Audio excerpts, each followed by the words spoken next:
नवंबर से अपनी मांगों को लेकर हड़ताल कर रहे जिला चिकित्सालय के सफाई कर्मियों ने अस्पताल की सफाई करने बाहर से आए सफाई कर्मियों के साथ मारपीट कर दी। अस्पताल के नलों को तोड़ दिया, जिससे अस्पताल के वार्डों में पानी भर गया। Civil surgeon doctor Lakhan Tiwari ने बताया कि अस्पताल के 45 सफाई कर्मी हड़ताल पर हैं।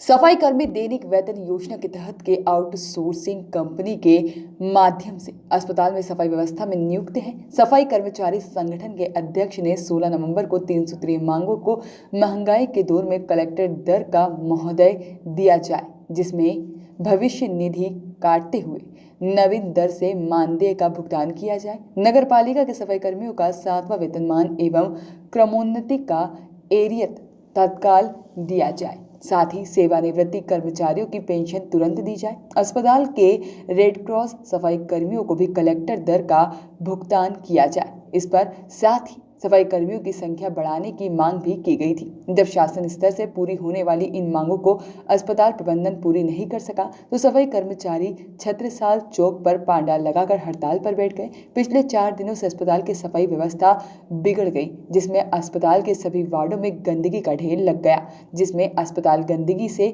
बदबू से मारने लगा है। साथ में डॉक्टरों ने अस्पताल आना बंद कर दिया है, जबकि मरीज बेहद परेशान हो रहे हैं। करोड़ों रुपए की लागत से बना अस्पताल का नया भवन नरक के रूप में तब्दील हो गया है। साथ ही गंदगी बदबू के आलम को देखते हुए सफाई का ठेका चलाने वाली कंपनी ने बाहर से सफाई कर्मियों को बुलाया तो हड़ताल पर बैठे सफाई कर्मचारियों के विरोध करते हुए उनके साथ मारपीट की तथा अस्पताल में उपद्रव किया। साथ ही अस्पताल प्रबंधन ने एसडीएम तथा पुलिस को सूचना दी, जिसके बाद एसडीएम प्रेम सिंह चौहान सहित एक डग्गा पुलिस बल मौके पर पहुंचा और उपद्रवियों को खदेड़ा, जिसमें सिविल सर्जन ने सफाई कर्मियों के नेता आदित्य वाल्मीकि के विरोध में सिटी कोतवाली में शिकायत दर्ज कराई गई।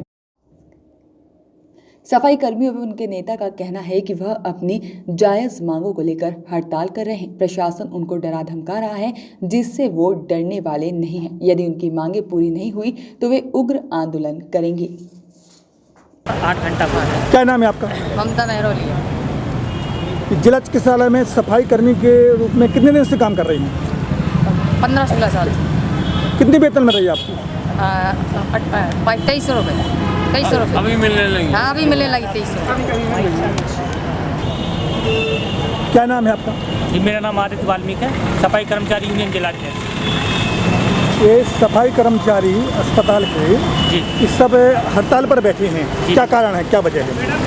ये सर हम लोगों का जो जिला चिकित्सालय है, ये जिला चिकित्सालय में रोगी कल्याण समिति के कर्मचारी हैं।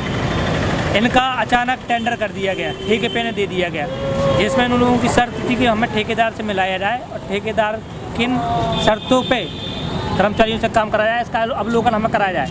लेकिन सिविल सर्जन द्वारा स्पष्ट मना कर दिया गया और जिसको लेकर इन लोगों ने काम बंद हड़ताल की।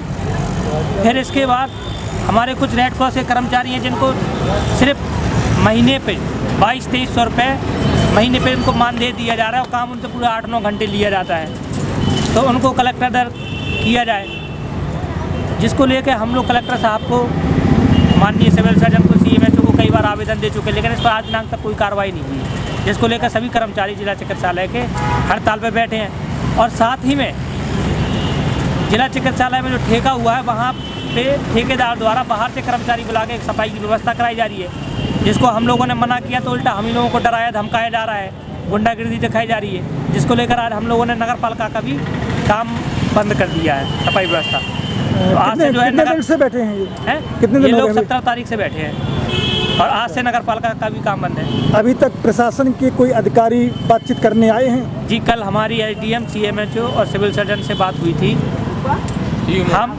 हम उनसे सब तरह से बात कर चुके थे और उनकी हर बात से सहमत थे। उन्होंने कहा था कि जो आपके 11 रेड क्रॉस के कर्मचारी हैं हम आउटसोर्स पर एक समान वेतन देंगे, लेकिन लिखित ना देने के कारण हम लोग अभी भी हड़ताल पर बैठे हुए हैं। उन्होंने आश्वासन तो दिया कि कर देंगे, लेकिन लिखित नहीं दे रहे हैं।